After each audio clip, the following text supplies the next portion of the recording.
Hello and welcome to A Gypsy's Kiss, the vlog. I'm Shelley Carney. And I'm Toby Eunice. Stick with us a couple of seconds and I will tell you about my Moby Dickens adventure on November 2nd, 2013.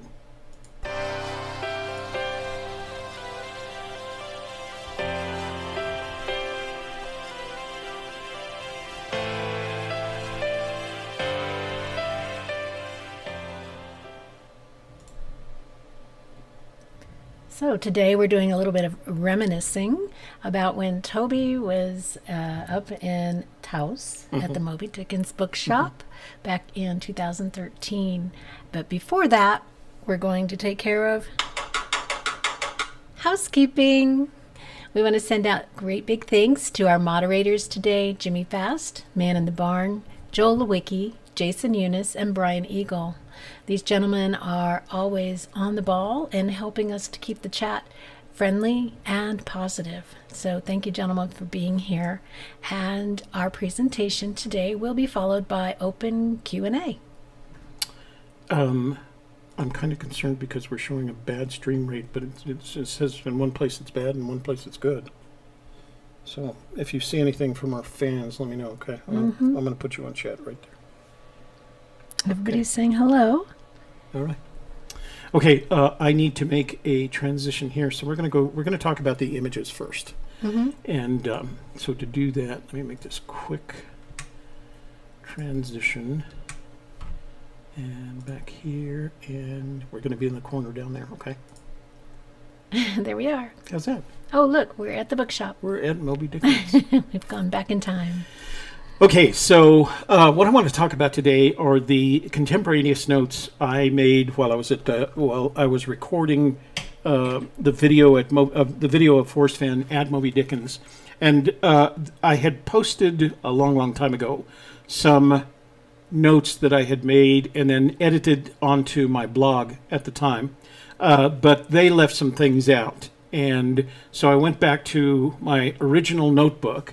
And the notes that you're going to see today are slightly different from the ones that you saw on our blog. And they're edited in a completely different way. I took the things in which I had actually made comment upon rather than things that he just said without comment. And again, this comes directly from my notebook. So, it's like Blue's Clues or something. Yeah. Notebook! All right.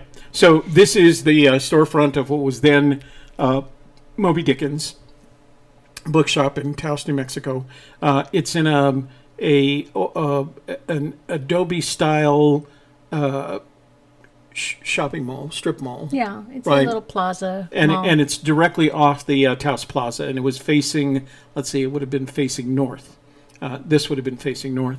Now, we actually became friends with Jay and Carolyn Moore, the owners, and when after this event, we actually went back up there a couple of times. We shot a Kickstarter video for them that they were trying to use to generate income to buy an accounting system, was it? And then they were very kind to lend us I think it was Carolyn's father or Carolyn's family had a house up there just, again, north of Taos. And they used to loan that to us whenever we went up there for, what do you call them, film festivals and things like that. And that was really it was a beautiful house. So they were a very, very kind couple, avid skiers. They were skiers, and they were turning their children into big skiers. So, is that me or you? That was you. Let me turn my phone off. So we became friends with them, and they were really good people. So in July of 2015, when they announced that they were closing the store, I was saddened to see that, of course, because they were good. I have lost contact with them since then, so I don't even know if they're still in Taos anymore or if they moved on. I think they were originally from the Midwest, if I remember correctly. Yeah, I think so. Good people, though. So the bookstore was very nice inside. It was very well designed. It had 2 levels. It tried to stick with the original architecture of that particular location, and they leveraged it And I think part of the problem was, like all bookstores, they had this upstairs that had tables and chairs and coffee, and people would come in and take the books off the shelves and read them.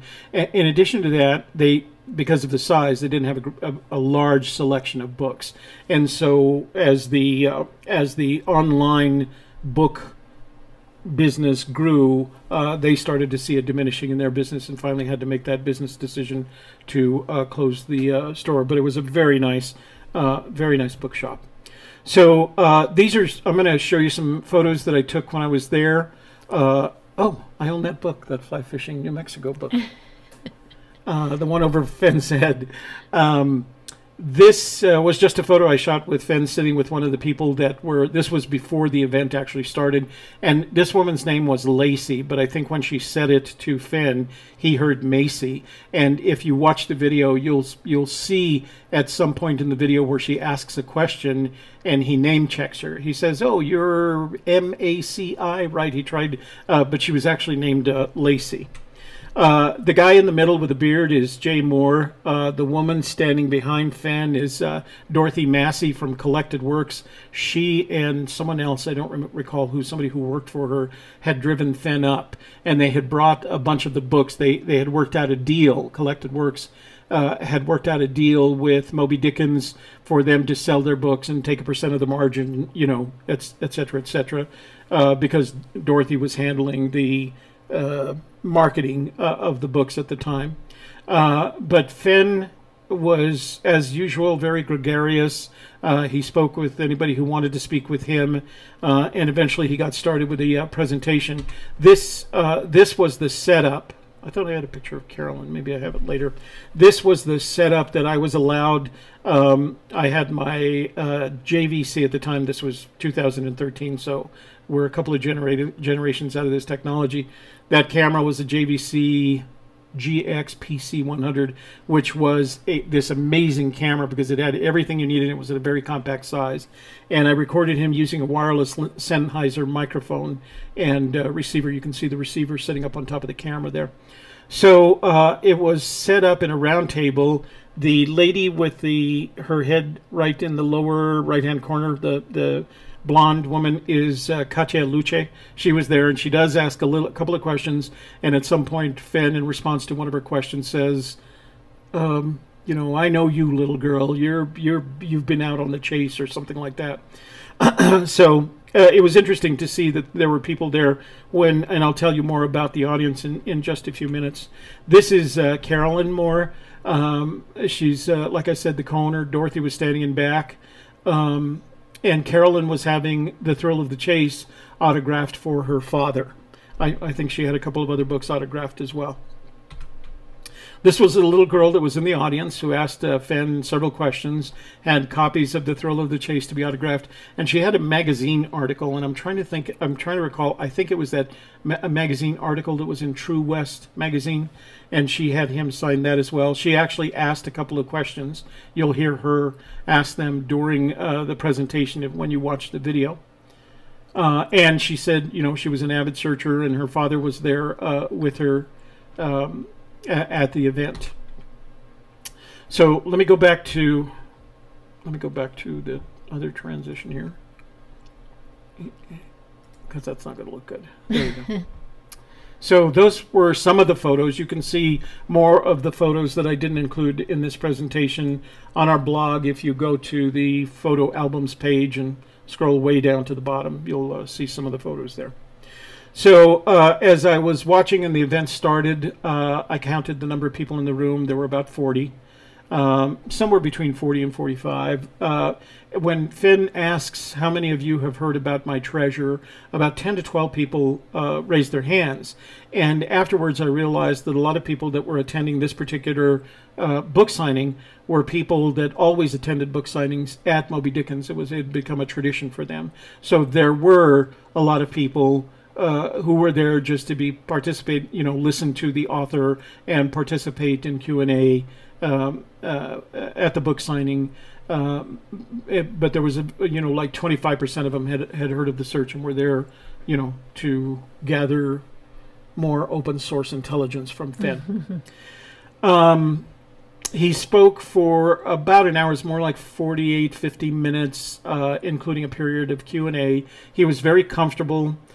He read the poem out loud and read from the preface of Too Far to Walk, as well as he recited 2 poems from memory, one of them from Alice in Wonderland, and the other, the first stanza of Invictus. We'll talk more about that as well. So I'm going to pull some quotes that when I heard them, as I had the camera, I didn't do a lot of camera work. I had the camera on a tripod, and at the beginning of the presentation, I zoomed in from kind of a wide angle to focus on him. As a matter of fact, it had its limitations because occasionally somebody would walk in front of the camera, because I set it up at about eye height for him. So I was able to focus on what was going on and not as much on the camera, since it was just, I let it go by itself. So these are kind of in the order that he expressed them. And I'm going to go through them pretty quickly so that I can give you a sense of what I was thinking exactly at that moment. He said, quote, "So I bought a little treasure chest 10 by 10 by 6 inches high. Up until that time, I had only heard that the chest was 5 inches high. And I've heard both numbers since then as people quote, variously quote him. I've never had a sense when I see it, for example, in that photo where he's standing with Donna Karan in his vault. It looks more like 6 inches than it does to 5 inches to me, but that's a pure... Well, maybe it's 5 on the inside, 6 on the outside. No, because it's thicker than that. It looks more like it's 4 on the inside. So, but not that it makes any difference. It still contains the same amount of objects, I'm sure. On the mention of the car, when I hit it, this is his quote, and all his quotes are in white. My thoughts are in gold. When I hit it and was walking back to my car, I started laughing out loud and said, "Forrest Fenn, did you really do that?" And I noted at that point that he refers to my car rather than the car, the rental car, the sedan. And what intrigued me about a lot of the things that he was saying is he seemed to me to be very relaxed, very comfortable, and I'm not sure why. I don't think he had been to Moby Dickens prior to this time. I'm sure he had been in other presentations, but for some reason he was very comfortable in this environment and was very much himself. That vulnerable stage where you may say things that upon second thought you may not have said them in exactly that way. So the fact that he mentioned my car and he uses that word that phrase exactly, I made a notation of it. On the proximity to the treasure, this is where now the story of the 200-foot, 500-foot stories actually started developing earlier in 2013 than this. This was the time that I heard him say it. There are several people that, and this wasn't why I wrote it down. There are several people that have deciphered the first 2 clues. I don't think they knew it because they walked right on past the treasure chest. I'm not gonna tell those people who they are because one of them particularly would faint. I know.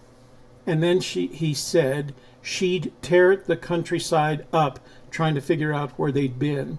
And I thought it was intriguing that he used the word she to describe the person because just before that, in October, at the Collected Works bookstore book signing, he had answered a question that Stephanie 30acre, who runs Chase Chat, had asked. And she had asked him, who's been closer, me or, and she said she used Dal instead of Dale. And Finn didn't hear the question because everybody started laughing, not kind of with her at the question. And Finn turned to Michael McGarity and he asked, what did she say? And Michael McGarity said, he repeated the question. She asked who's been closer, Stephanie or Dale. And Finn, responding to McGarity rather than the audience, said something like, well, if I told her that, she'd have a heart attack. And And I thought it was interesting, and not everyone heard that response. The only reason I heard it is because I had the camera set up, and I was wearing headphones, and I had the microphone in front of him. And so not everyone in the room heard that response, but it was interesting to me that just literally less than a couple of weeks later, he brings it up again and uses the she strategy. And by the time I heard it the first and second times, I had been convinced that it was Stephanie that had been so close to the treasure enough to have made her crazy should she ever discover that. On a matter of 15 years, this is where that little citation that motivated one of our videos came out. Quote, so it was 15 years from the time that I got cancer until the time that I hid the treasure chest. 15 years. And I thought it was interesting, first of all, that he said it, and then he repeated it, and my reaction to it in my notes was, the math doesn't work out. If he got cancer in 1988 and it was 15 years, that means he hid the treasure in 2003. That would make him 73 rather than 79 or 80. As he said in the past, but there is the coincidence of him saying before that and after that it took him 15 years to write the poem. So the addition to this particular part of the statement was that it was 15 years. It took him 15 years to write he wasn't referring to the poem. It was the 15 years between the time he got cancer and the time he hid the treasure. And so there was only, when he said it that day, there really was only one way to interpret it. And of course, of the 10 or 12 of us in the room that should have asked the follow-up question was, wait a minute, that would have, that means you would have hidden the treasure in 2003. And we didn't. I'm not sure why. I'm sure we all thought it. And I'm sure most of us made notes about it, but nobody ever asked the question. Well, I have a theory. What's that? Okay, so you know how he kind of embellishes, or he, makes a conglomeration of stories into one story. Mm-hmm. And I've heard about people who have cancer and going through the treatment, you get what they call cancer brain. Basically, your brain is so busy trying to heal your body that you can't think well anymore. It's like when you're pregnant and you have baby brain, which I have experienced. And you forget things, or you can't focus. So I have a feeling that when he got sick, he had the idea, but he didn't start writing anything until years later. That's my idea of what had really happened. And he didn't really get into the whole treasure hunt. He probably had the original idea back then, but he didn't really work on it until several years later. I think it's a pretty good theory. For the number of times he's described that period, it's never come out the same way twice. Yeah. Right. So, by the way, I have experienced baby brain. Through your wives? Yeah, it gets pretty baby brainy. Yeah. He felt like an architect. So again, the poem in my book is something that changed over and over again. When you read the poem, it looks like just simple words, but I guarantee you I worked on that thing. I felt like an architect drawing the poem.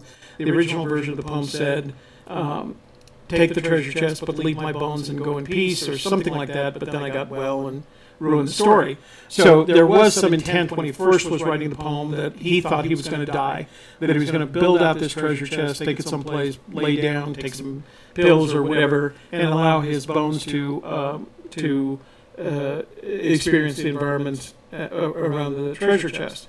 So this is my first reaction to it is, I have a daughter who happens to be an architect. And I have a son-in-law who happens to be an architect.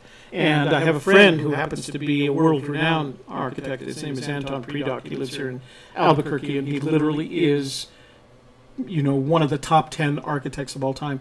And I've never heard them refer to what they do as drawing. They always refer to it in a variety of other terms, but mostly as drafting. And the reason there is, although they draw sketches, they're not responsible for sketching out or making clay models. They actually hire people to do that for them. What they do is they draft from the rules of, I guess, physics is what it is. They draft the building that they envision. And then, and as I said, I'm sure there are sketches that go along with that, but architects are not drawers, they're drafters. And they don't have the freedom to sketch. They have the freedom to be creative, but sooner or later they have to have the structure of both physics and engineering so that the building doesn't collapse under its own weight. And it was interesting that that was the reaction that I had to it. So it's another way to look at the poem as having more structure than sketching or drawing, and less freedom than the word structure. So Fenn's special place, the treasure chest, I've said, is in a very special place to me. And if I got another disease on my last dying gasp, I'm going to throw myself on top of that treasure chest. I'm going to dare you to come and find me. And my reaction in my notebook was, how could he possibly do that with the constraints of how his family would feel about that, his age now, and whether or not he could get back to the treasure chest. And how, that's when the question to me was, how would he erase his tracks? If he didn't want to know, if he didn't want you to know where that treasure chest was, he'd have to somehow figure out how, and he wanted to keep the secret of where it was, he'd have to figure out how to erase the tracks that would enable to do that. And I'm sure eventually I think he's accepted at this point in time, and my guess is he accepted it at a point earlier in time, that he was never going to be able to do that. He couldn't do that for exactly those constraints, family, age, and erasing his tracks. You're getting occasional echoes on you again. It's not me. I mean, it's YouTube. Because if the problem is you're not talking as much as me. But if you did, we'd never get done. Yeah. On memorizing the poem, he recited the poem from The Thrill of the Chase. I had taken a copy with me. I had been on a recon that weekend. As a matter of fact, if you look at the photos, it talks about the Taos recon from November 1st through November 3rd. So what I did at Moby Dickens on that Saturday was just happenstance. I happened to have my equipment with me. But I had taken a copy with me, and he started to recite the poem from memory, and he got to the last stanza, and he forgot. And so a couple of people tried to grab books that they could refer him to, but trying to find it in a book, of course, you're paging through. And I had this copy, and I don't remember if I took it up or I handed it to someone, and they took it up. But he finished reading the last stanza of his own poem from the document that I brought with me. He did recite two other poems. The first one was a poem that Alice recited in Chapter 2 of Alice in Wonderland. Alice in Wonderland, if you've ever read it, starts each chapter with a little poem. What interested me about it is, as I listened to him say it, it had the same rhyme, meter, and tempo as the poem in The Thrill of the Chase. And what does that poem mean to you? The little alligator thing? Mm-hmm. I didn't think about it, and I never have. Really? Does it mean something to you? Does it get you closer to the chest? It's basically saying that he's suckering people in, or suckering little fishies in, with shiny objects. And his shiny tail, his shiny teeth are attracting these little fishies, and then he's going to eat them. So I think it's apropos for Fenn in the position that he's in. In that moment. Mm-hmm. So there was. Do you remember at what point he recited it? It's closer towards the end. It was after he. You know what? I don't think it is closer to that. I'd have to go back. I don't know what point it is, and I'm not sure. I don't remember what stimulated the. Yeah, that's what I'm interested in. I'd have to go back and look at the video. Yeah. On kids, he said, "I think kids have an advantage," and my phrase, finding the treasure, don't ask me to explain that, and nobody did.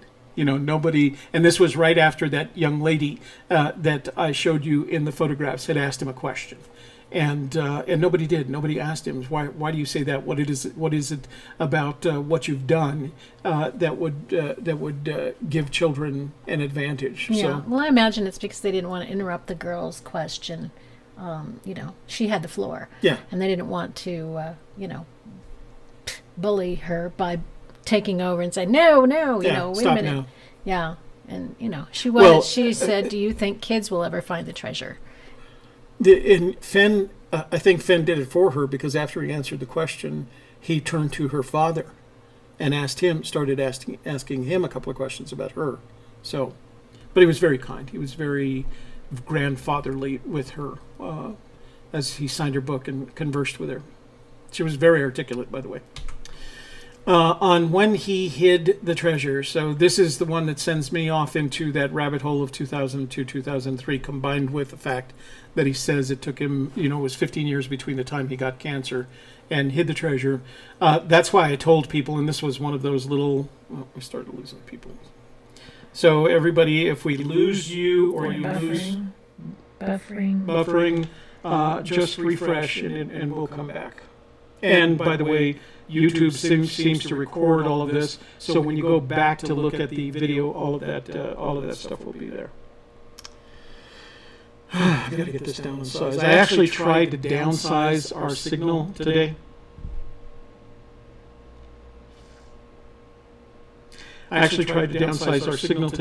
And when I did, OBS choked on it and started creating a whole bunch of other problems for me in terms of resizing all of our content. So I'm going to have to. It's an afternoon's worth of work that I'm going to have to do when I get back.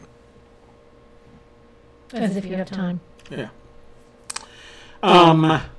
Where were you? That's when I told people I hid the treasure chest. And this was that line that started bothering me about I told people that I hid the treasure chest. I tell people that I hid the treasure chest when I'm 79 or 80. Not actually saying I was 79 or 80 when I hid it. Or don't go where a 79 or 80-year-old man couldn't go. None of those said to me that he hid the treasure when he was 79 or 80. And that's my own fault for spending as much time in research as I have. We'll go check the rental car. Oh, and he said, I don't want the exact date to be known because I'm afraid somebody will go check the rental car records and how many miles did Mr. Fenn put on the truck or the car. And again, so this started reinforcing my, he didn't drive his own truck or car. He went someplace when he was 73, rented a car, et cetera, et cetera. So it'll send you down some rabbit holes. And then, of course, the obvious thing to me at that moment in time was that the fact that he tells people that he hit it when he was 79 or 80 contradicts what he said before, which was that it was 15 years between the time he got cancer and the time he...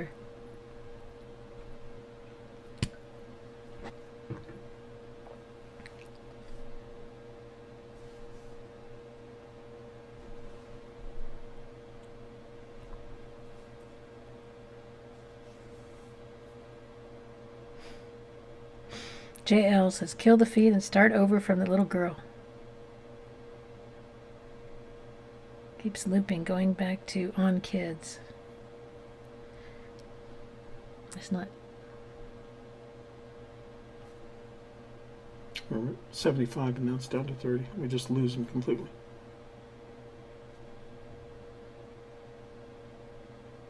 Chat still works.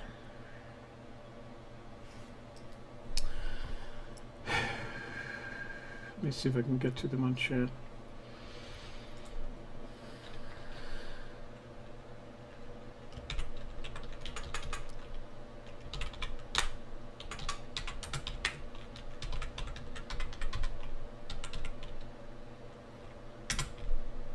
You gonna start over? The problem with starting over is we're still streaming out at 1920 by 1080, and it's either choking on this side or it's choking them on that side. I've got to get the whole thing down to 720p. Now, it's not going to make any difference in the finished product. It's going to be difficult to tell the difference for most people, but the simple fact of the matter is we must be choking YouTube or our Ethernet. It's not that much data because OBS reduces it to 2.5 megabits to get it out. But even here, it's choking OBS. Did you write in the chat? I'm wondering what's going on. Did you write them? No, I guess I should. So we're going to cancel this and postpone it till we get back.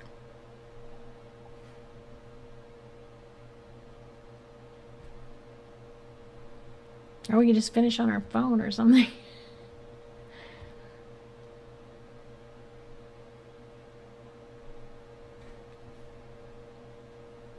Use the iPad. Well, it takes. I can't use the iPad. Why? I got switcher go. Well, because I don't have the to get that set up would take me 45 minutes. I mean, it just.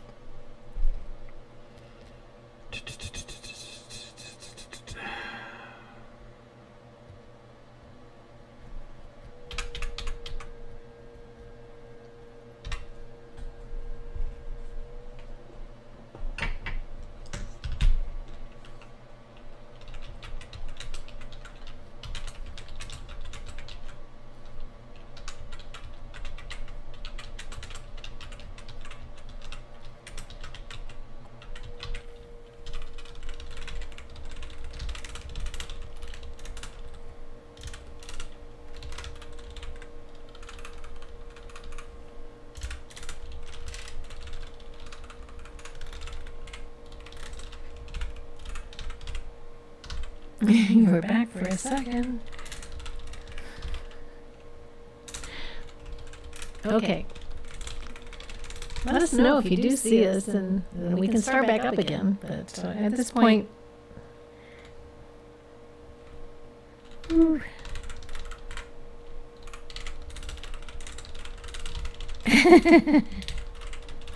back again. Gotcha. Okay, we're streaming again.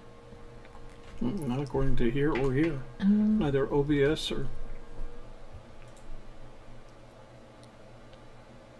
Now it's rolling. Okay.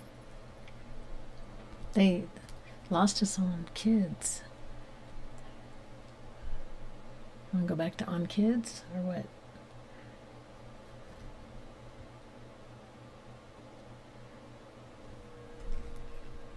Man in the barn sees us. Can you hear us, Man in the Barn? Live now. See you. Okay, so I'm going to go back. First of all, I'd like to apologize for what's going on, but I don't know what's going on. We have a T1 Ethernet line direct connected to the computer that we're using for this, and occasionally we'll get a Comcast burp, but this has been consistent for us for the past couple of weeks, and we're streaming out at the highest resolution, which is 1080p, which is a lot of data, and then YouTube processes it at that. So I was going to try and reduce it down to 720p, which you would have a hard time telling the difference. But when I started that process this morning, I realized it was a bigger project than I was going to have time for. So we're going to struggle through this particular show, and by the time we get back on Monday after next, we'll have it all fixed at a lower resolution so we can avoid these situations. We're not happy with you because what we can see is our audience, go down from 80 to 40. So we don't particularly like it happening to us either. So let me, I'm going to go through this one slide. I'm going to repeat the slide on kids in case you didn't see it all, and then we'll try to move on. Fenn said, after getting a question from the little girl that was in the audience, I think kids have an advantage. And those are my, quote, finding the treasure in italics. Don't ask me to explain that. And what I was interested in is nobody did. Nobody said, what do you mean by that? Nobody stopped. And Shelley's theory was... that nobody wanted to step on her question. They were being respectful of her time and, aware that it would be like bullying or, overshadowing her to step in on her questions, so they just held back. So, on when he hid the treasure. So this was the set of lines that combined with the fact that he hid the treasure. There was 15 years between the time he got cancer and the time he hid the treasure. So in addition to that, he then later on says, that's why I told people I hid the treasure chest when I was 79 or 80. So to an intelligence analyst, when someone says, I tell people that I was 79 or 80 is the equivalent of me saying, I tell people that I'm 50. Now, the reality, of course, is that I'm 69. So that was my reaction when I heard that statement, and I went back and I started researching the number of times he had said that, and it was all in the context of I tell people I'm 79 or 80, or don't go where a 79 or 80-year-old man couldn't go. So to me, it was a distraction. Could it be that he wasn't 79 or 80? And then I combined that with the 203 or the 15 years between the time he got cancer and the time he hid the treasure, and it started, falling into my rabbit hole place for me. And he says, I don't want the exact date to be known because I'm afraid somebody will go back and check the rental car records. Well, why would he need a rental car unless he was traveling? That's the 2003 time frame, et cetera, et cetera. So to look at the records and see how many miles Mr. Fenn put on the truck or the car. So now it's not just my car, it's a rental car.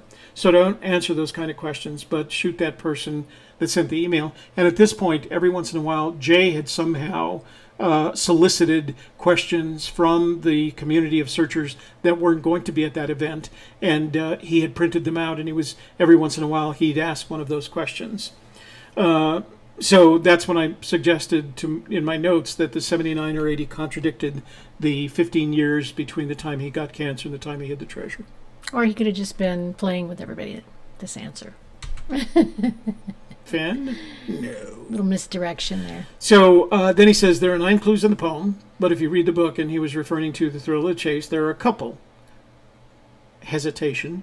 There are a couple of good hints, and there are a couple of aberrations that live out on the edge. And that's the point at which I came to the conclusion that there may be hints. I've lost him again.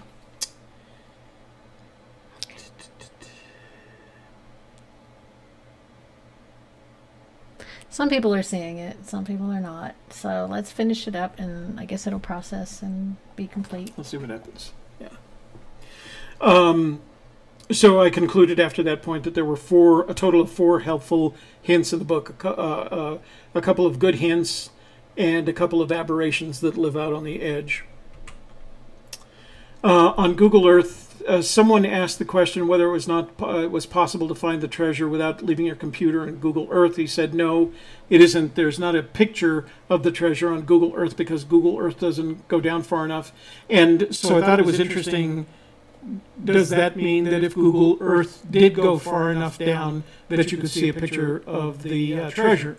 Which was my reaction to it. So I don't know necessarily that's what he was trying to say, but I suppose one day Google Earth will have the resolution that would give you the ability. I mean, I know for certain that you can resolve a silver dollar if you wanted to in airborne acquired imagery. So the technology exists to do that level of resolution, but it's just not that Google is using it at that level because it would be a lot more expensive for them to get higher resolutions. But one day that expense is going to go down and they'll be able to take advantage of it. So this is where things really started getting sticky wicket. He said some things at this point that were really intriguing. Well, and he was referring to Too Far to Walk at this point. Well, there's a major clue in the book, but I don't think it would help you find the treasure chest, which to me is an oxymoron, a contradiction in terms at least. And that is, if there's a major clue, how can it not help you find the treasure chest? I'll tell you what the clue is. It's in the back of my book. There's a map, and I've said that the treasure chest is hidden in the Rocky Mountains. He didn't start saying it was hidden in the Rocky Mountains until 2013, when this book, just before this book was about to be published. Here's a treasure chest. What he meant was, in the back of the book, there's a treasure map of the Rocky Mountains. If you knew where the treasure chest is hidden, you could find it on this map. I don't know how that's a clue, honestly. Everything's on the map all the way from, the northern border of Montana to Santa Fe, basically. So I don't know, how that's a clue other than don't go looking in Canada, in the Rocky Mountains in Canada, I guess. So I wrote down how, and I used another word besides heck, does this qualify as a clue somewhere in the mountains north of Santa Fe? So it wasn't a contradiction in terms. The rock, technically, the treasure could be hid. If it's hidden in Colorado, Wyoming, or Montana, it could be hidden somewhere in the mountains north of Santa Fe. But it was very different from what he had been saying up until that point. So the big contradiction for me, after he said there was one major clue in Too Far to Walk, he said there are no clues in this book, but there are some hints. And that's the point that I came to the conclusion this was all one big marketing ploy to sell more books. Counterintelligence, right? Nothing really helpful, but hey, let's shiny sell objects. Shiny objects. And then he used that phrase that he uses in chapter 2 not chapter 2 in the Spanish Toy Factory of his book. If you're and it's this, you've heard this again. If you're looking for the treasure, read The Thrill of the Chase, read the poem several times, and then go back and read the Thrill of the Chase again, looking for those 2 hints and 2 aberrations around the edge that he suggested were there before, and then he recites his euphemism. It's Fennism, really. Any part of some is better than no part of all. He writes that in the book, and I wonder whether or not that's an invention. I've looked several times whether or not that's a quote made by someone else and that he uses. And I haven't been able to find it. If you found it, please put a citation in your comments so that I can go look it up. But I imagine I have things that I say that were really what my father said, and I inherited them by birth. And I have a sense this is something that his father would say to him to cause him to think about stuff. And in the Spanish Toy Factory, he's becoming very self-aware. And so I think that's what this has to do with telling you to become self-aware. Then he quotes extemporaneously the first stanza of Extemporaneously the first stanza of Invictus, out of the night that covers me, dark is the pit from pole to pole. I think whatever gods may be for my unconquerable soul. And again, you're stuck with that, not stuck with, but you get that A-B rhyme set, the same meter and the same tempo that you find in the treasure poem. So He quoted that when we were visiting him at his home last year, too. Oh, I don't remember that. No, I don't remember that. Yeah. That was last year. Yeah. Last It year. was beyond last month. I'm not Got baby brain? Yeah, baby brain. I get baby brain. Okay, and then I stopped him long enough to take a picture with him. So I was You're wearing that yellow shirt you had earlier. Yeah, it's the same shirt. It's exactly the same shirt, except it's 2013, so it's 5 years older. Yeah. That's why it's so ratty looking now. It's one of my favorites. Just like this is the black version of that shirt. So we took a picture. As I said, I was out on a recon. I was 64 at the time and preparing for my final retirement at 65. That didn't actually that happen. Adventurous haircut. Yeah. There. Oof. Yeah. You should be wearing some of those scarves like the pilots wear. And then have a fan in front of us, blowing the scarf back. Okay, so you ready to start some chat? Yeah. So if you're ready to start chat, we're ready to start chat. I don't know. I think we're still streaming. I apologize for the failure in connections. Yeah. Some people are saying you anyway. Okay. Yeah. I'm trying to see how many people we have seeing us. We're back up to 53. So it says we have a good stream. I'm not going to debate it right now. But if you'd like if you have a question and you'd like your question to rise to the top of the stack and be highlighted, use the super chat button at the bottom of the page. It's that dollar sign icon. Just click on that and follow the instructions. And if you're on iOS, for some reason or the other, it insists that you use 99 cents. So you can't give us $10, but you can give us $9.99. So. And it's basically a contribution to our project, and we use that for buying equipment and traveling. And trying to fix these problems. And trying to fix these issues with live streaming. So, and we do have another recon coming up in April that we'll tell you more about when we get back from but we're sending a signal to space, and then it has to go to space, and then it has to come back to you. So I'm pretty excited that any of it works, really. This one doesn't actually have to go to space. Well, Okay, are you ready? I'm going to Feels switch like you. it. I'm going to switch you over to to the chat. to the chat. Let me go back to full frame All right. so that people can see how cute you look. Yay. Yay, yay you. And let's do super chat. So Super chat. I'm sorry, not super chat. Regular Oh. chat. Regular chat. go. Top chat. That says top chat, but we're going to leave it alone. Right? This Wait, is no, fair. I'll leave it alone. Boy. All right. So if you put in a comment in live chat that we miss, let me know.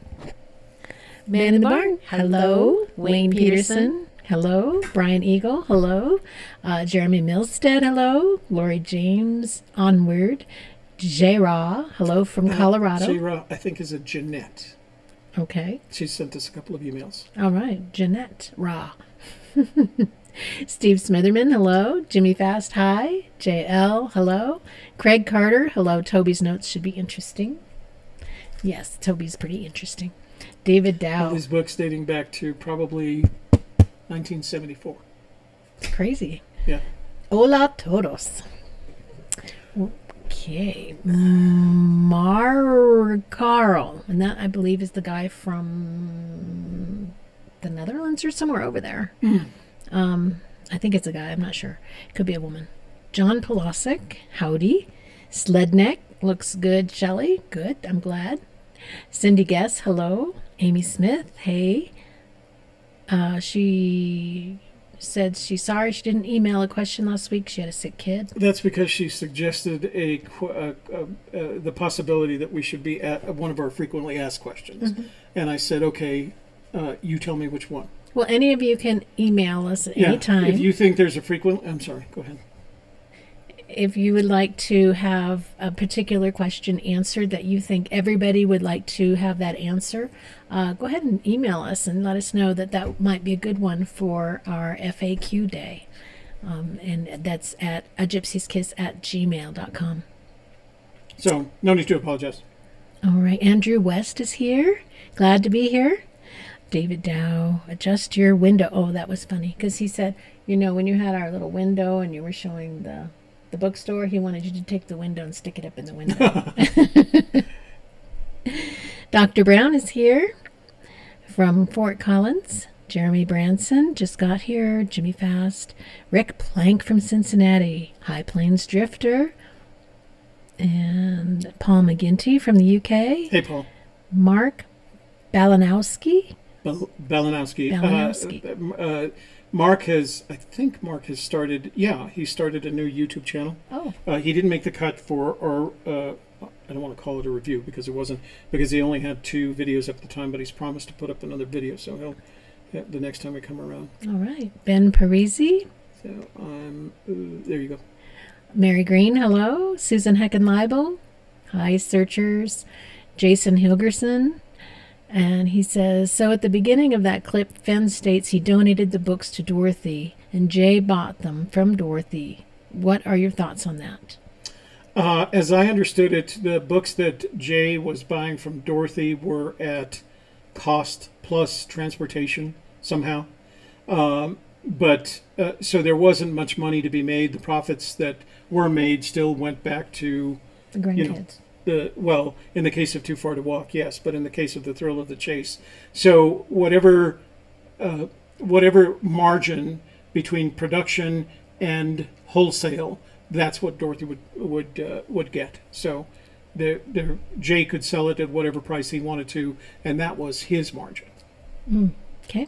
Eric Coates, hello. Fenn Treasure Hunter, hello. Howdy. Dr. Brown says, Toby, that is a nice color for you. Black. Yeah, it used to be blacker, but it's an old shirt, so it's now charcoal It's as old as gray. that. Yeah, it's as old as that shirt that you saw in the picture. So I tell you, buy them by the dozen. Just buy this bunch, buy that bunch. Paul Wood, that's our friend from Rio Rancho. Oh, Yeah. Doug Scullery from London. Okay. wow. Yeah. Asset Marketing from Jersey. Did Paul mention that they were both from the UK? Oh, he did so. Okay. Paul Sorry. McGinty's Got from it. the UK. Okay. He usually tells us that about every time he signs in, so that's always nice. Always nice to know where everybody's from. So thank you. Asset Marketing from Jersey. Eric Schmidt, afternoon. Let me answer that question. Mm-hmm. No, that does not mean he never took it out of the vault. It is, he took it out of the vault. Oh. The photograph with Donna Karan was probably made.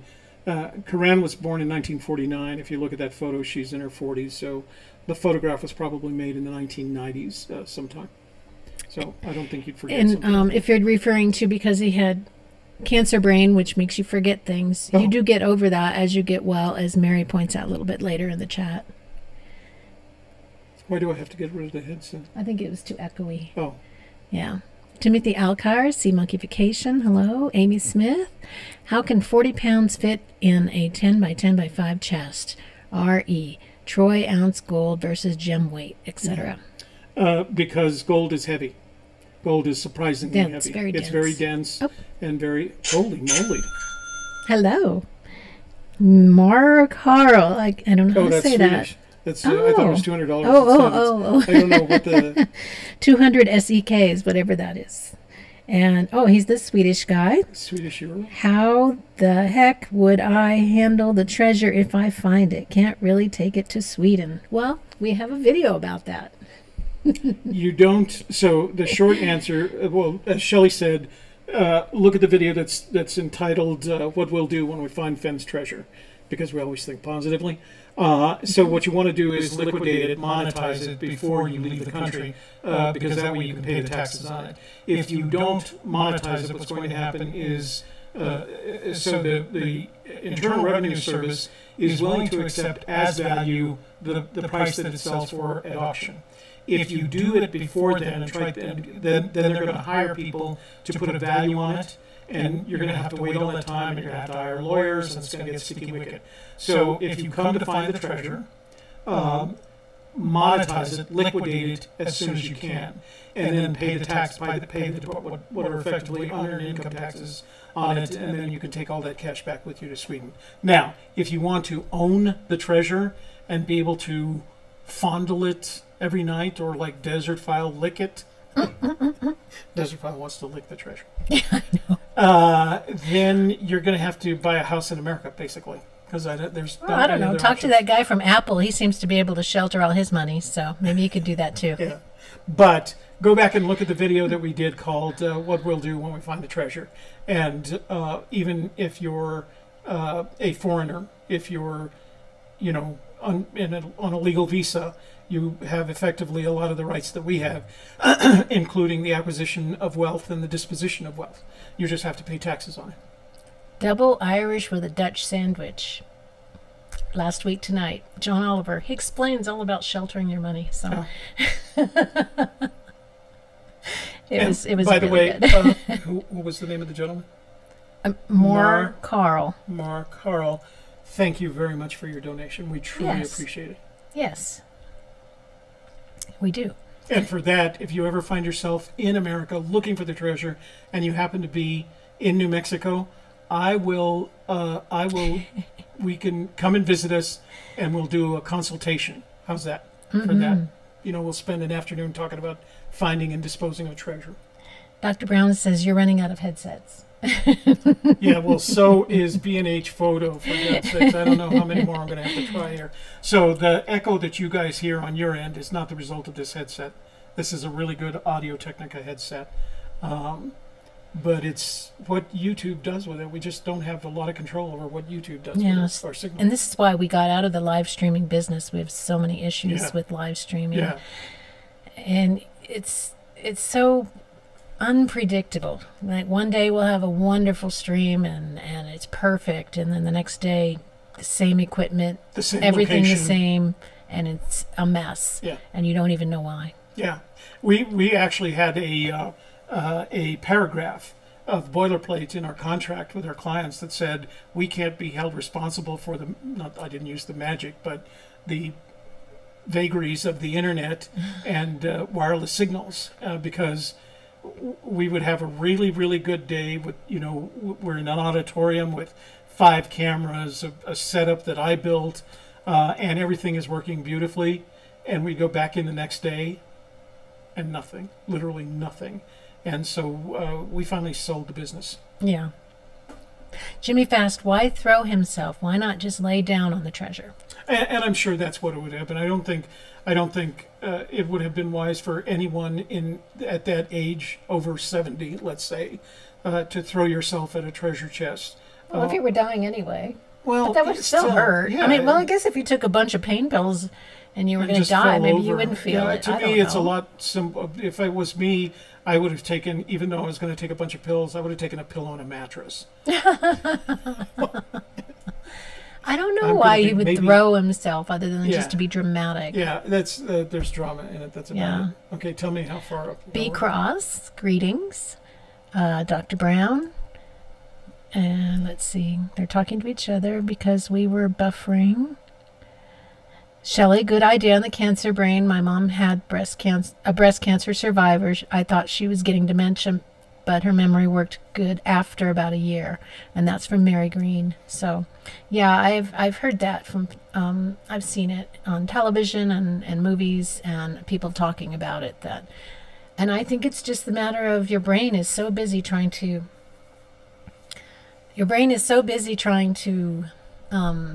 fix your body.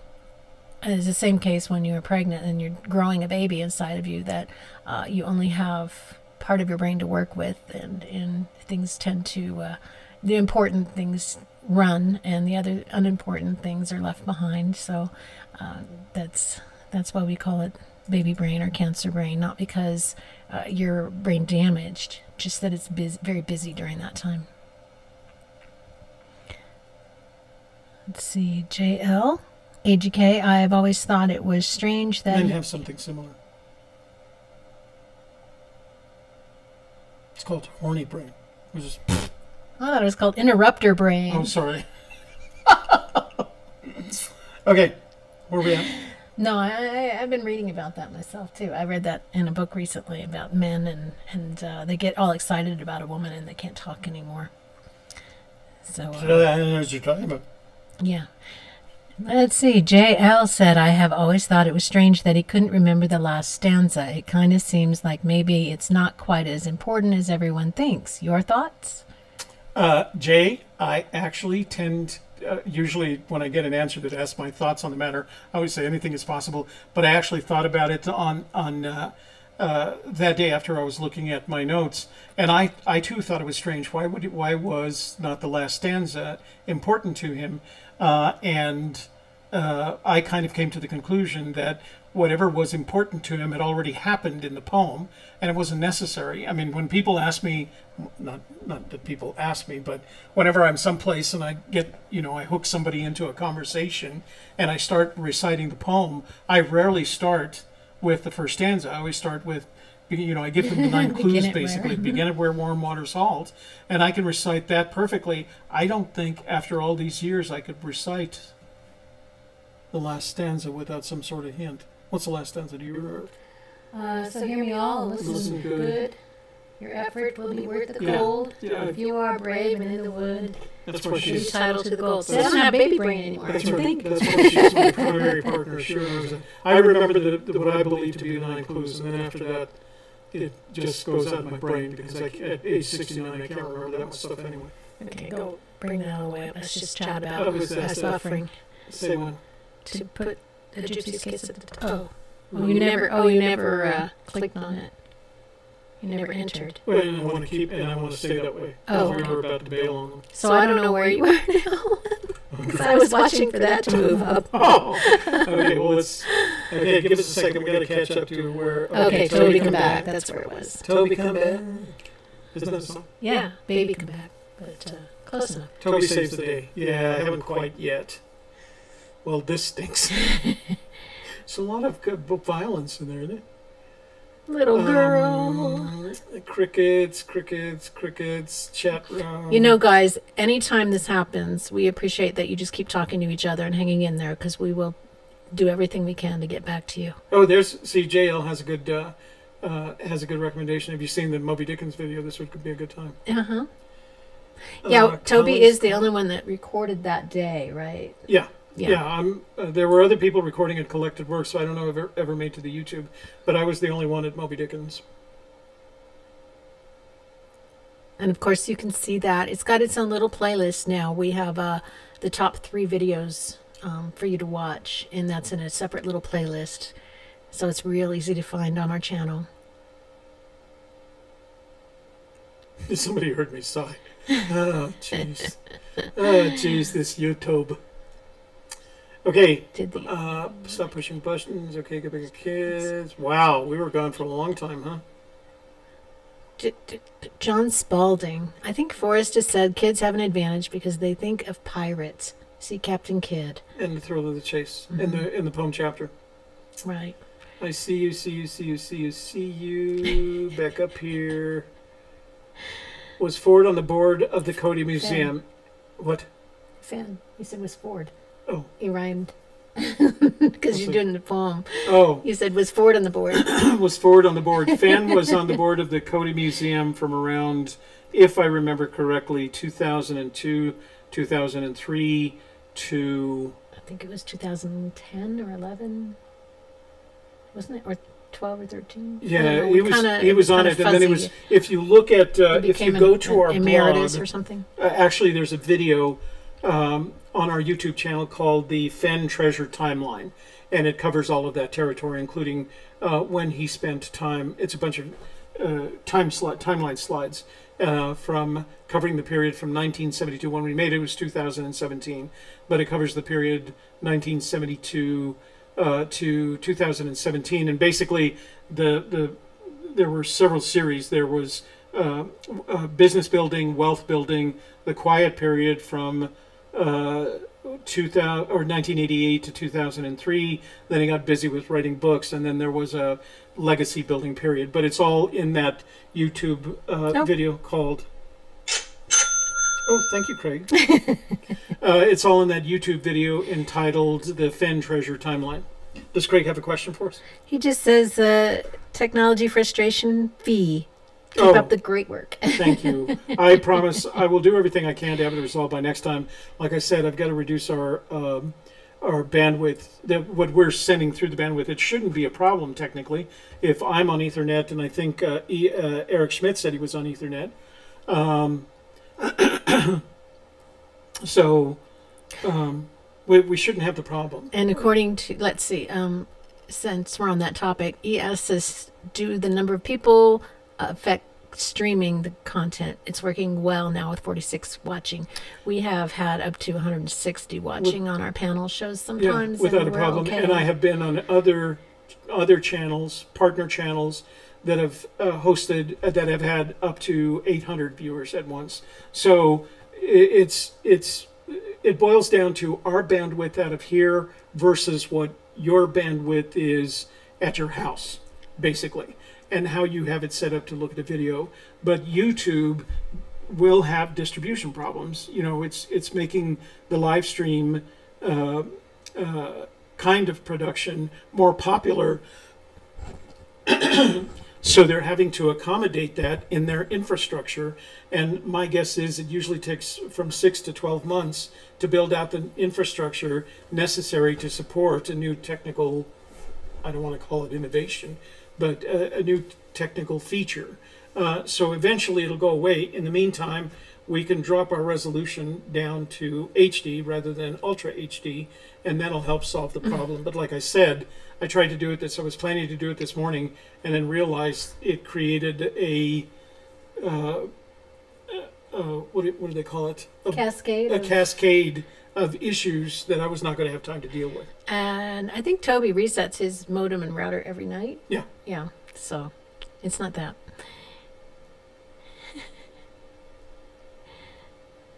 Reset. Yeah, you guys are great. One of the advantages of all of this semonkification is that we believe, we're of the opinion that somehow or the other the signal that OBS, the Open Broadcasting Software, gets to YouTube is, even though it's buffering as it goes out, is maintained. So when you go back to look at the video of all this, you guys are going to see probably literally us complaining about not being able to get to you, because while you guys were talking to each other about not being able to see a stream, we were talking to each other about what a pain in the ass YouTube is. There we Wow, go. there goes monetization for this. Okay, so you guys are great. The stream is horrible. Thank you. We'd like to think so too. He probably had. I'm sorry. Oh, I just want to say hello to Wedding Video. Oh, And his name is Edward. And he watches my videos on my channel, Oh, yes. The Softer Side, and he likes them. And I think everybody should do that too. go look at your videos. Yeah, thesofterside.me. And I have a new video out today called What Women Want, and it's about putting away your electronic devices when you're having dinner with your loved one. And then I'll have another one out on Thursday. And this last Thursday's episode was the 5 stages of dating, I believe. That was a good one. This one coming up will be about the 4 levels of attraction. I think that's what I have. I lose track because I'm always a week ahead. Highly recommend it. If you're a gentleman and you're looking how to improve, and you're seeking information on how to improve your relationships with your lady, Or if you're a lady and you want your man to know stuff, so send him point there him in that too. direction. Let's see. Stinking Creek runs right by Cody. He jumped on his hat. No, we're further up. It dropped down. Oh, Give us a second. We've got to catch up. Not in There tiny we time. are. Okay. s- Wedding video. That was. We have a video entitled "Fenn Did Not Hide a Treasure" in 2009, 2010, and that was one of our theories that he hid it near Lander, Wyoming, on a trip that he took in his airplane in 2003. So, take a look at that. Crow Dudley. Hello from Sunday, Indiana, and yes, the stream is horrible. Yeah, we know. Sorry, Crow. Gage Cockerham. I would like to know, how is the FLIR working, thinking about getting one. I haven't tested it on the drone. I'm still playing with it on a stabilizer just to see, because I knew literally nothing about the technology. So I'm having to relearn the technology. I mentioned the company that I purchased it from, and they were selling a gimbal-sized camera for $249, which is what I got. But I'm still just learning how to use that before I actually put it on a drone. I will let you guys know. And John Plasek wants you to talk about the 369 rule. John, I'm hesitant to call it a rule. It's my theory. It's a theory that I've used in some of portions of our solutions, that Fenn has a tendency towards the numbers 3, 6, and 9, the multiples of 3, including 6 and 9, that I see it in a lot of his work. And so it makes me wonder whether or not there's some sort of key associated with that set of numbers. But that's all I can tell you, because I haven't pushed it further than that. And Amy Smith wants to know, can a drone see the treasure chest? I'm going to guess you're not going to be able to film in an area where the treasure chest is. Here's what I can tell you, Amy, that once you take a camera and you put it into the air, even with a high-resolution camera, your eyes simply can't accommodate all that. Your eyes, in combination with your brain, can't accommodate all that information. So I can tell you that I've had a drone that was probably no higher than 100 feet in the air, and I've lost Shelley, and she was wearing fluorescent clothing. So the problem that you're going to have is that even if it were above the ground, your drone would have to be flying so low before you could see it on the screen. You know, first of all, you're dealing with a screen that's either smartphone size or at maximum iPad size. So it's not a big screen. And you'd have to be flying at an altitude that could resolve something that was 10 by 10 by 5. Once you get up above 25, say at 40 feet, you're not going to be able to tell the difference between that box and a tree stump, honestly. That's why we're thinking about the possibility of using infrared. because the bronze chest with all that gold in it will maintain a different temperature than the surrounding area. A temperature different from the surrounding area. Now you're banging the table. Sorry, I just noticed that. So Jeremy Milstead says, during the video, and I think he means the Moby Dickens video, sometimes the line is clouded as to which book he is referring to. It is, you have to listen to it very carefully. And the reason is, although he was there to do a book signing for Too Far to Walk, once the questioning got started, it was obvious that we were going to be talking about The Thrill of the Chase. So there is one instance in which he's literally holding up Too Far to Walk and saying there's a clue in this book. When he talks about that section, there are clues versus hints in the book. That is honestly confusing the way he describes it. He is talking about Too Far to Walk. And Seamonkification says, covered by detritus, perhaps? Toby needs to bring that word back. You know what? I was listening to somebody on radio the other day, and they pronounced it detritus. And I'm starting to wonder if the folks in the UK, who is it, Alan and Paul McGinty. And Paul McGinty, does the UK pronounce it detritus or detritus? I'm curious. But I like detritus because we spread a lot of it. Aluminium.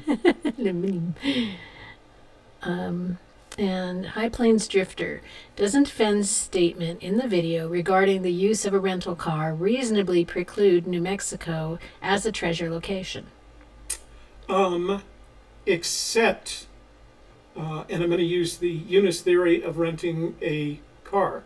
And the Eunice theory of renting a car is, if I'm going to an area in New Mexico that my two-wheel drive SUV won't tolerate well, and I have pictures of, and I learned that lesson going up on the Rio Chama back in 2013, I rent a four-wheel drive SUV.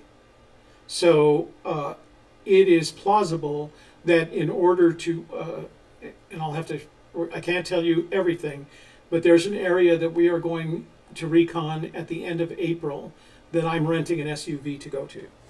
So it is plausible that he could have rented a vehicle to go place the chest, even if it was in New Mexico. Mm-hmm.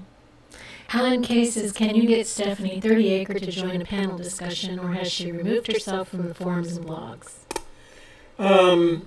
So I don't know the answer to that question. I am hesitant to ask anyone that I would love to have her there. I would love to have her on a panel, but my sense is that she has, like you suggest, removed herself enough from all of this. I mean, I remember asking her just to do a podcast years ago, and she wasn't comfortable with that, so I'd be surprised if she was comfortable with a panel. In addition to that, I feel like we have to get past some of the, what I don't want to bring, and now it's going to sound like I'm being critical. In my opinion, there is much controversy in the various forums right now. And what I don't want to do is bring some of that controversy into this channel, because I don't think it's in line with our objectives. And I think that might have a tendency to do that. So, we lost him again, I think. Hold on just a second. No, I can bring. Tell me when. Push this purple one up to the top. Where? This purple one can go to the top. Playing video. Mm-hmm.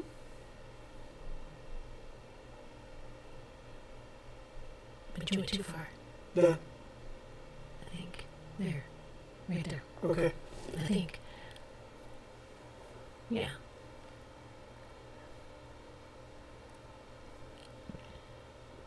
So my guess is not only have they lost us, we've lost them. I mean, not only have we lost them, because this isn't moving. Kevin's here. Hi, Kevin. Can you see us?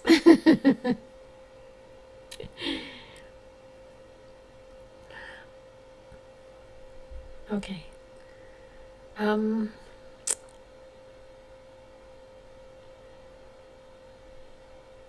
I've never heard AGK talk about the brown painter that is in the Smithsonian. He paints the Red Canyon. I have never heard AGK. John Spalding, there is a reason for that. I have no idea what you're talking about, which is probably why you've never heard me talk about it.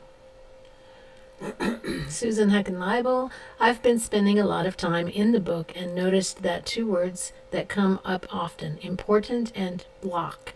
They seem forced to fit in many places. Toby, can you search how many times? Susan, I will do that after the video. I made myself a promise that I wouldn't do that during the video just because it's a distraction that we can't afford, especially when we're not streaming. We're seriously stuck. Important and block. Okay. Seriously stuck. YouTube can't cope. I'm here but buffering. Yes, we can still see and hear you. Some people can see us and some can't. So let's finish this up and let it process.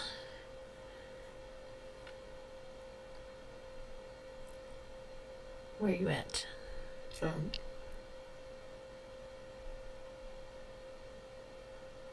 So let me just scroll down to see where we're at.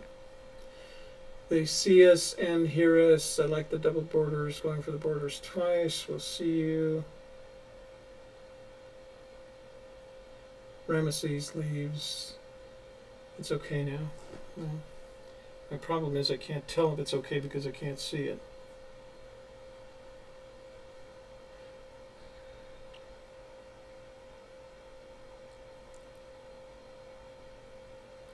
Okay, I think we're live. Okay. So guys, again, we're sorry for what's going on. We just don't have control over it. Let me go back. So AGK, can you get Stephanie 30 Acre? We answered that. Mm-hmm. You're not going. Interesting. Great for the community. Hi, your AGK. You're not going. Interesting. Great for the community. Thank you. You're welcome. Semification. Fenn uses the phrase that he jumped on his hat. I've never heard that phrase before. Is that a good thing or a bad thing? What does it mean? I'm with you. I'd never heard the phrase before. The impression I got was that he was happy about moving to Santa Fe, but I don't know why he was happy to move to Santa Fe, other than... Because he was living in Lubbock, and anything's better than Lubbock. Well, yeah, good point.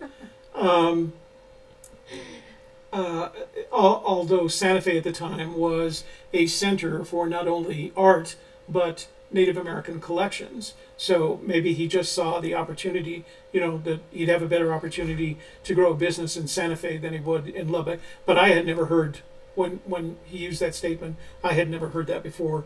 And I didn't, at the time, I couldn't tell, other than he then moved to Santa Fe, happily, was whether it was good or bad. You go down. Somebody says jumping on your hat seems like something you would do if you were mad. Yeah. Exactly, Jimmy Fast. Super Mario jumps on his hat. Okay. Mary Green. Oh, Fenn is a board member. Yeah, he's an emeritus. That means he's not practicing. He's there in name and money only. Gérard. Okay, I'm moving into Gérard.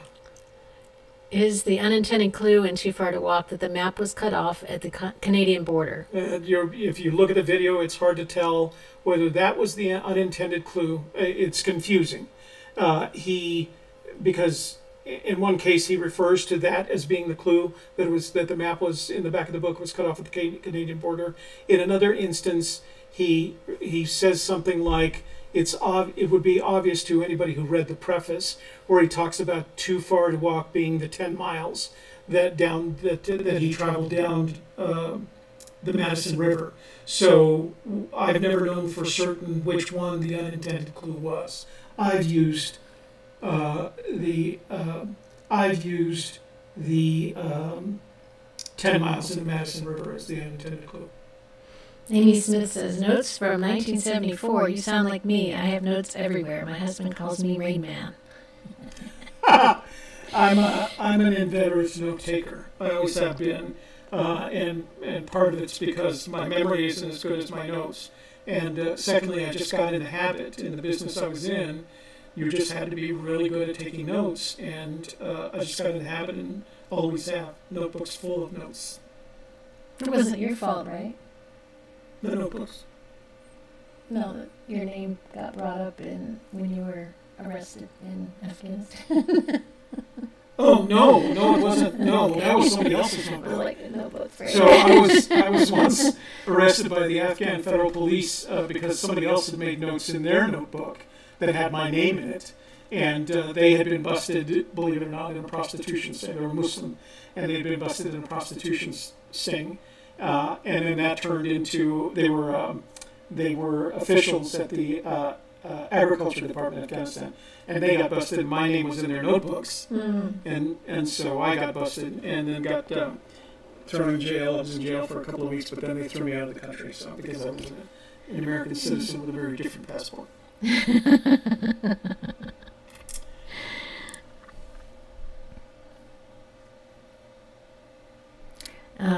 Jan Kerb says, as a practical matter, do you, Toby, think it is possible for someone like yourself to carry out that whole heavy chest in one trip?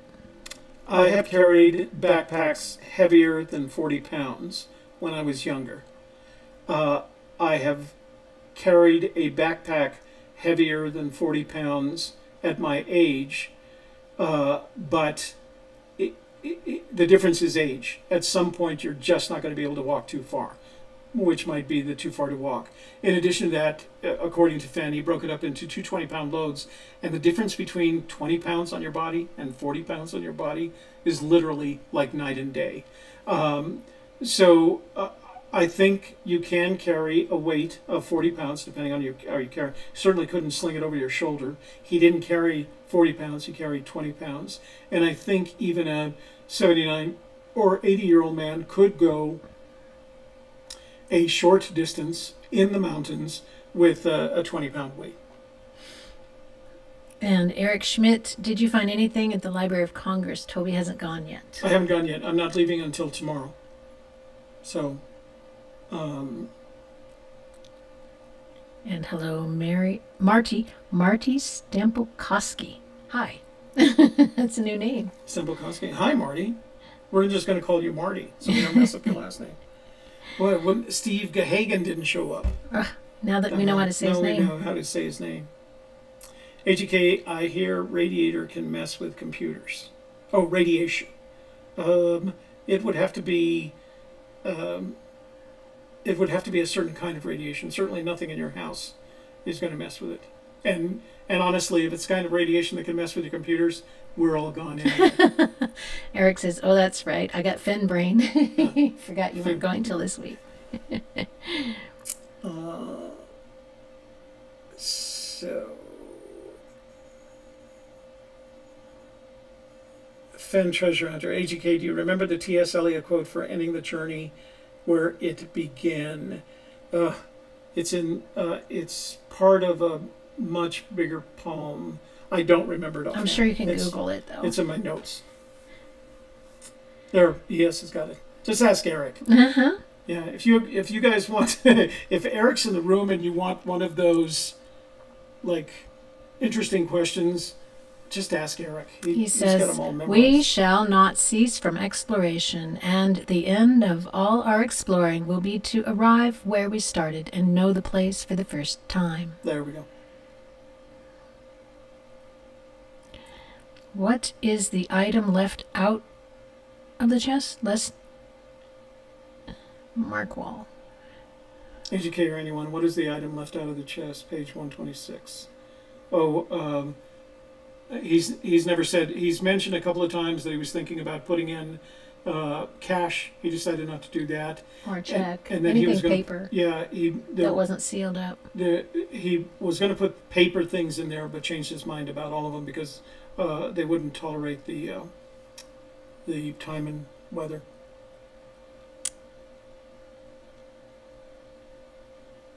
You know, what's really weird, guys, if you're hearing the echo, are you hearing the echo from Shelley as well as me? Because we're being neutralized by a box here that we're both going into. I don't know why mine is producing it. So, Okay, we're Let's starting to see. lose him again. Ramesses. Do you think he's considered if any animals could move the chest? I've seen footage of bears ripping cameras from trees. I can just picture a coyote dragging it off for curiosity's sake. I can't imagine a coyote doesn't have that kind of strength. They do have the jaw strength, but moving a 40-pound brick would be tough. Not only for them to just find a place to grab a hold of it, but just the weight. It's a lot of weight. A bear could probably move it around, spill the treasure, etc., etc. But a bear, they're funny creatures in the sense that they don't take much interest in anything that doesn't interest them. Yeah, it's not food. And if it's not food, I know they've torn apart cameras, but usually it's related to they don't like being watched. Yeah. They take it real personally. No Alexa in the woods. Any asset marketing, any thoughts on the missing table of contents in The Thrill of the Chase being the poem itself, and it will walk us through the book to the treasure? Seems to link up. We have heard that as a theory. We have no opinion on the matter. Gage Cockerham. This may be an old question, but I watched Fenn say there would be no problem in the transfer of the treasure by saying that it could not be in Yellowstone, correct? Or could I be wrong? I think you're linking two different things. I don't think he ever said that it could not be in Yellowstone. He said that because of whatever he's done, there shouldn't be a problem transferring the ownership of the treasure to the finder. But I don't think Yellowstone was used in that conversation. Let's see.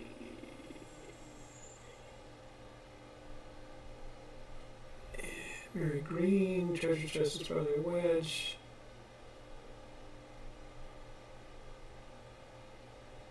No, Amy, I was not busted for prostitution. How did you get that? Here's the story. Some contacts that I had in the Karzai government were busted for prostitution because that's illegal in the country. They do it, but if you don't get caught. And my name was in their notebooks. Now, I don't know how many of you know this, but my name is actually Arabic, Dabi Yonas. My name was in their notebooks, and I got busted in it for a separate set of reasons, just because I was contacting them, and they wanted to know why I was contacting the officials in the Afghan government. So I got thrown in jail for 2 weeks, and then my passport was stamped persona non grata, and I was thrown out of the country. Well, that was in 2000. An average person explains why she thought that. Because it was buffering. So you didn't get the whole story. No, I wasn't busted for prostitution. Maybe busted. No, women were always throwing themselves at Toby. He didn't have to pay for it. Ow. Okay, go back and listen to. Well, there's a Toby story I haven't heard. Jason. Jason, oh, boy. Don't listen to Amy. She got the either side of the story wrong. She says sometimes both of us echo.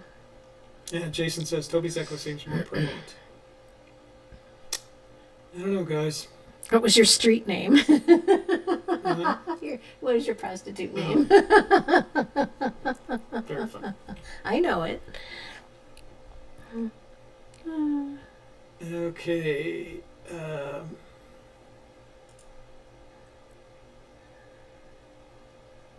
Toby's good enough.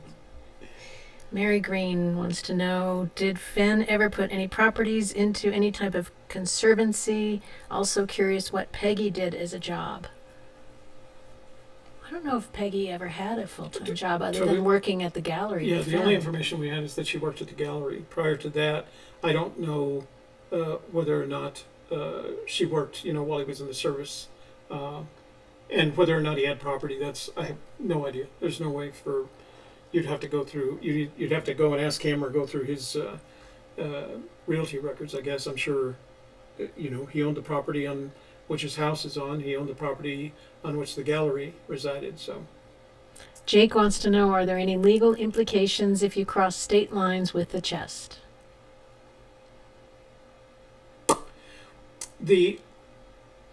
Well, that's an interesting question. So the legal implications, let's say that you removed it, yes, if you've already committed a crime. So the answer is if you removed it from a national park without informing the superintendent, well, that's a federal crime anyway. So crossing the state lines, what crossing the state lines does is take a local crime, a statewide crime, and the minute you cross the state line, it becomes a federal crime in the sense that you can involve the Federal Bureau of Investigation, et cetera, et cetera. So that's how a lot of criminals back in the olden days were picked up when they were crossing state lines. But the only way that crossing a state line could be used for legal purposes is if you've already committed a crime. So the problem is more complicated. So let's say you removed it from a national park. You've already committed a federal crime. So crossing a state line won't make any difference. But let's say you removed it from a state park in which that state has the same rules for treasure removal that the federal government does. So if you removed it from a state park that happens to have the same rules, not the same set of regulations, but the same type of regulations as the federal government, and then you cross the state line, since you have broken the state law and then crossed the state line, you've now broken federal law. So yes, it is possible, but you tell them where you found it. So. Mm-hmm. Mary Green just wanted us to know that, and that question she asked it because somebody else had asked it. She just wanted us to make sure we saw it. Which one? The one about what Peggy did. Peggy did as a job, and any properties in Conservancy, and that was from Dash B Shots. Okay. No, we just don't know. Let's see.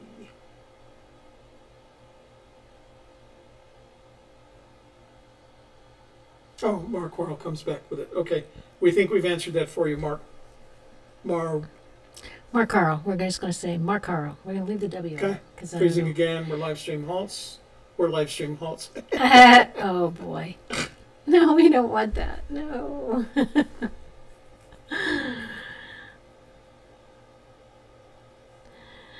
Let's see. Everybody likes Mary's joke.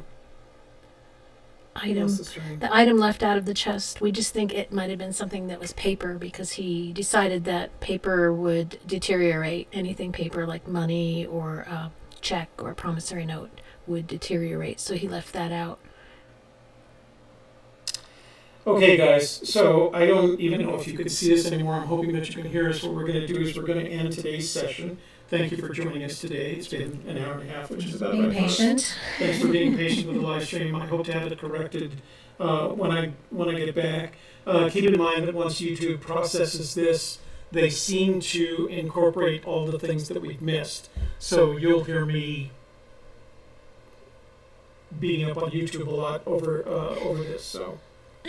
And thank you for the people who gave us Super Chat today. We appreciate all the help we can get to correct these problems and give you the best stream we possibly can. And we hope to do an even better job next week.